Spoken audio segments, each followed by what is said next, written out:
Good day, viewers. Pwalpar here. Today I'm going to talk a little bit about some of my old railroad memories. Talk about when I was on a Derrick crew, maybe.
I thought I'd share a bit of a railroad story with you today. Not really a story, just talking about it. I came off today without my cell phone, so I'm going to discontinue my trip now that I got my lottery tickets to go back to the house. But the fact that I've forgotten my cell phone is something you don't really want to go around without anymore. If you break down, you sure don't want to get out and walk when you can call. You better have to come pick you up. So, I'm getting on back to the house. But it reminds me of my years on the Derrick. I was a member of the crew on the Norfolk Southern, originally Southern Railway, Derrick crew. And a Derrick is our Derrick was a big 250-ton brown hoist crane. We went to train wrecks all over the system and pick them up, put them back on the tracks, whatever needed to be done at the various train wrecks.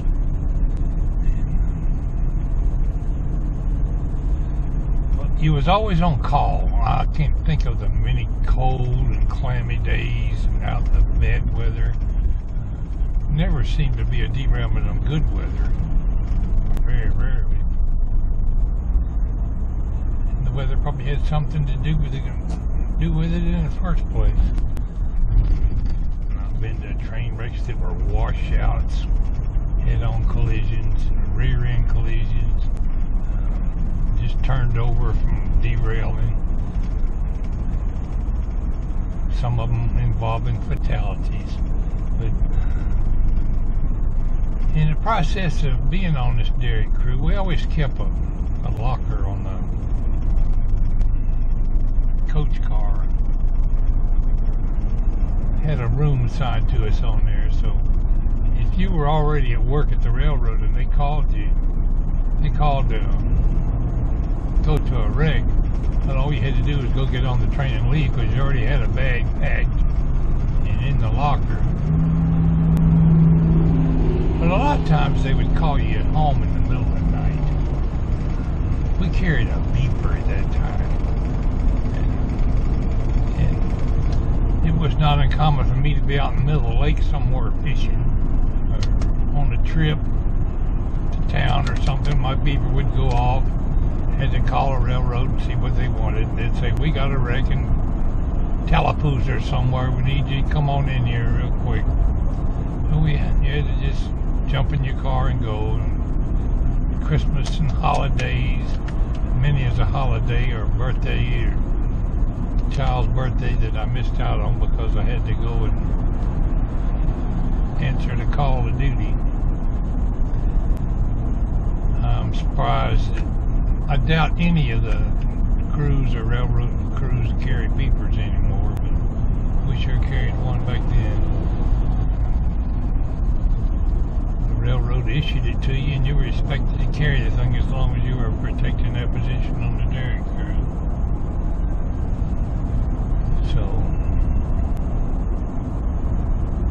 I've stayed out as long as 2 weeks maybe in a train wreck. Nowadays train wrecks are picked up by private contractors in most places.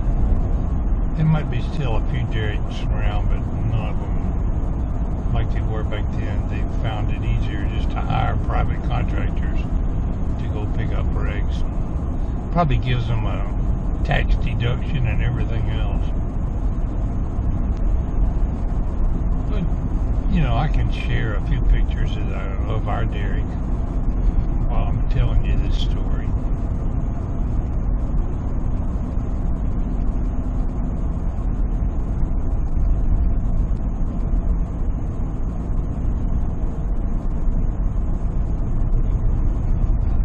Later in my career, after I got off the Derrick, I went to Griffin, Georgia to be on an outlying point job, and one of my duties on the outlying point job was to go to crossing accidents, investigate the mechanical conditions of the locomotive, check for anything that might have been the railroad's fault. So it was not uncommon that I had to go to the various crossing accidents anywhere in central and south Georgia if they needed somebody to go. My main duty when I went was not in emergency capacity because that had already been taken care of or was being taken care of when I arrived.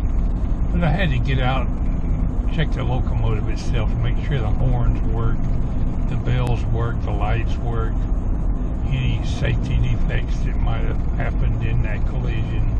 You just record it all so there would be a record of it if the case ever came to court. You know, they could say this horn wasn't working, I could testify, oh yes it was, because we checked it and it was working just fine. Here's my documentation. And in the process of going to crossing accidents, I've seen a certain amount of fatalities and quite a few injuries.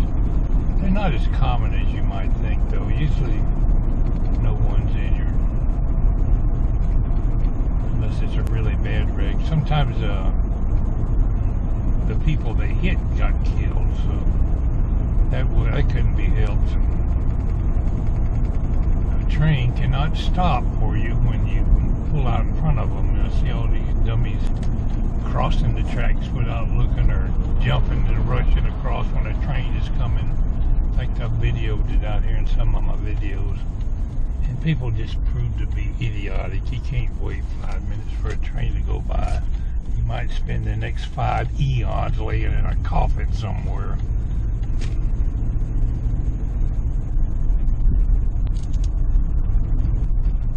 I don't know, I just felt like talking railroad today.